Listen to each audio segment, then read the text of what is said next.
मित्रों नमस्कार। सुधीर पांडे पूर्वांचल के यूट्यूब चैनल पर आपका स्वागत है, अभिवादन है, अभिनंदन है।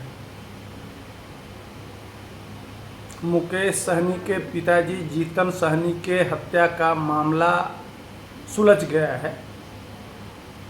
एविडेंस इकट्ठा किए जा रहे हैं। दरभंगा एसएसपी ने आज प्रेस कॉन्फ्रेंस करके पूरा डिटेल बताया है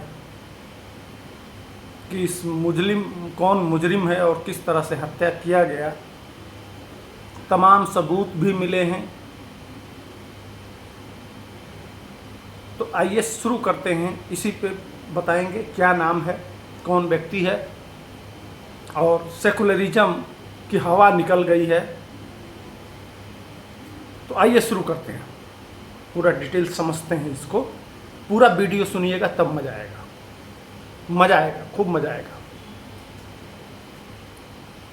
तो मुकेश सहनी के पिताजी की हत्या गूंद गूंद के, छत बिछत करके, खून के छींटे दीवारों पे पड़े हुए थे। शव को तितर बितर कर दिया गया था उस बुजुर्ग आदमी के। आपने सुना, घर के पीछे एक बक्सा मिला, 2 मोटरसाइकिलें मिली, मोटरसाइकिल गिरवी थी, बक्से को क्यों ले जाके पानी में फेंका गया था। यह सबके राज अब खुल गए हैं और सारी सच्चाई सामने आ गई है। दिल थाम के बैठिए। नाम है कासिम अंसारी। उनके साथ कौन कौन शामिल थे यह नाम आना बाकी है, लेकिन मुख्य अभियुक्त के रूप में पुलिस ने कासिम अंसारी को गिरफ्तार कर लिया है। और उनके जो नाखून हैं, नाखून में उनके पिताजी के खून के छींटे मिले हैं। जो कपड़े पहने थे, जीन्स पहने थे, उस पर खून के छींटे मिले हैं।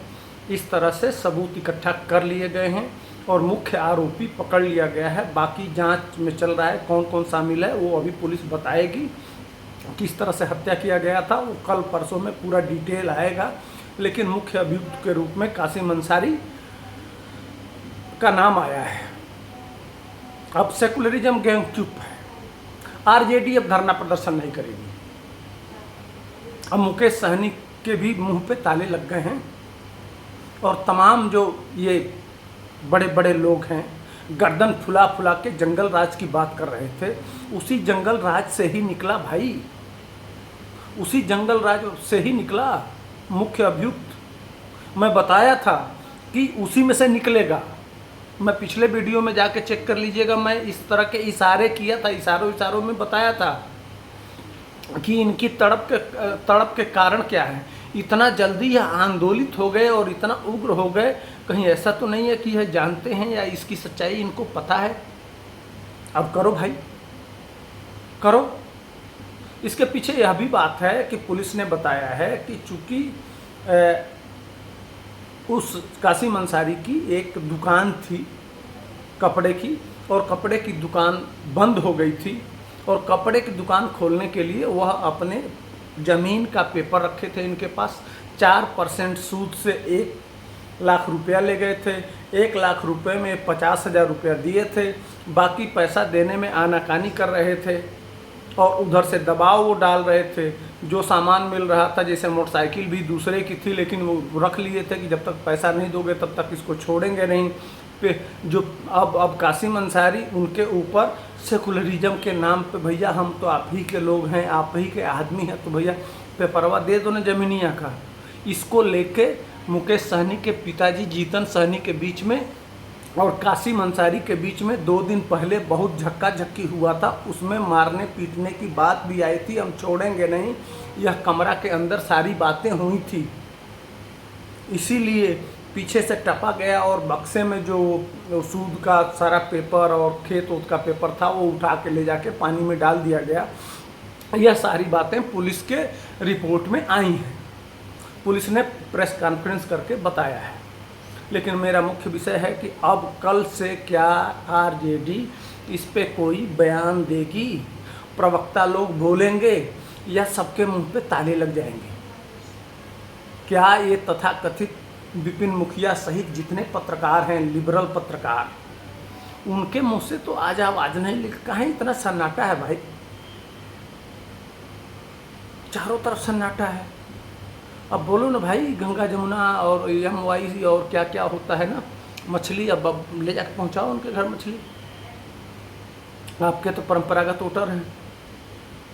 अब बताओ कि किसने किया, क्यों किया, किस लिए किया, या कौन कैसी है। सेकुलरिज्म की हवा निकल गई, धुआं बन के। हाँ हाँ, ना ना, टिप साट लो, खबरदार, बोलना नहीं है ना। सेकुलरिज्म का मामला है भाई, नहीं होना चाहिए। अरे आपको वोट भी दट जाएगा कल, कैसे आरजेडी के नेता लोग कैसे भाई, तो बहुत दिक्कत है, बड़ी समस्या आ गई। आगे कुआं पीछे खाए, अब क्या करें। वह लोग भी जो मार तलवार भांज रहे थे भाजपा पे, जेडीयू पे, सब लोग मार प्रेस कॉन्फ्रेंस, तेजस्वी बाबू अब कल प्रेस करा, थोड़ा प्रेस कॉन्फ्रेंस करिए ना, हम भी देखना चाहते हैं। अब तो हो गया ना, पुलिस ने सारे सबूत और साक्ष्य इकट्ठा करके सब कुछ सामने रख दिया।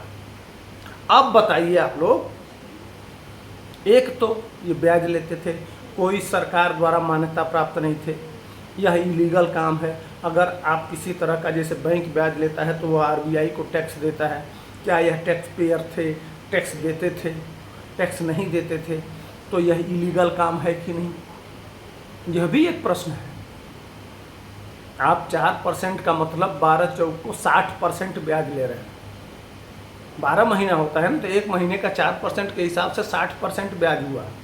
तो 60% ब्याज का कितना परसेंट आप बैंक को टैक्स, इनकम टैक्स को टैक्स देते थे, यह भी एक प्रश्न है। लेकिन अब किस समुदाय से आए हैं, मैं बार बार कहता हूँ कि सटल तक गईले बेटा, सावधानी हटी दुर्घटना घटी, मारे वही जाएंगे जो चिपकेंगे। ये साबित हो गया। हम लोग बार बार सावधान करते हैं कि भैया जितना दूरी बना के रहोगे, सावधान रहोगे, सतर्क रहोगे, आप बच जाएंगे। लेकिन ये सेकुलरिज्म वाले हमेशा आ जाके चिपकते हैं, और इनके साथ यही होता है। ये होना है, कोई दुनिया की ताकत रोक नहीं सकती है। अब सच्चाई सब खुल के सामने आ गया ना, पुलिस ने बता दिया ना, पूरा डिटेल आ गया। अब आंदोलन करो, जंगल राज पे करो, पूरा बिहार समझ गया। कहाँ हो भाई, कल कितने बजे हम भी देखेंगे और वीडियो बनाएंगे आपके समर्थन में। जरा देखें, जितने ये लोग हैं ना, जरा बनाओ वीडियो भाई, देख लीजिएगा। एक की इनकी माँ ने दूध नहीं पिलाया, इनकी औकात नहीं है कि एक वीडियो की बोल पाएँ। न कोई आरजेडी का प्रवक्ता बोलेगा, और ना मुकेश सहनी के प्रवक्ता बोलेगा, और न जितने ये पीके का कोई प्रवक्ता बोलेगा। ये जिनको सत्ता चाहिए कोई नहीं बोलेगा। बोलेगा तो मनीष कश्यप बोलेगा, बोलेगा तो भाजपा बोलेगी, बोलेगा तो अब जेडीयू बोलेगी। अब इनका सारा चूरन खत्म हो गया। अब नहीं, अब वो साइलेंसर से धुआं नहीं आएगा। साइलेंसर में वो सेकुलरिज्म का ठप्पा लग गया ना, वो गोल बना के और ठोक दिया गया। अब इनकी हो गई है असली वाली, गंदी वाली रेलाई। अब इनका पिछवाड़ा धुआं देना बंद कर देगा। अब नहीं निकलेगा धुआं। आज तक जब तक पुलिस ने प्रेस कॉन्फ्रेंस नहीं किया था, तब तक बहुत धुआं फेंके। अब वो गाड़ी सीज हो गई, देखिएगा कल से चारों तरफ सन्नाटा होगा, कोई दिक्कत नहीं है। तो ये मेरा विश्लेषण कैसा था, तब तक के लिए हमको दीजिए इजाज़त। जय हिंद, वंदे मातरम।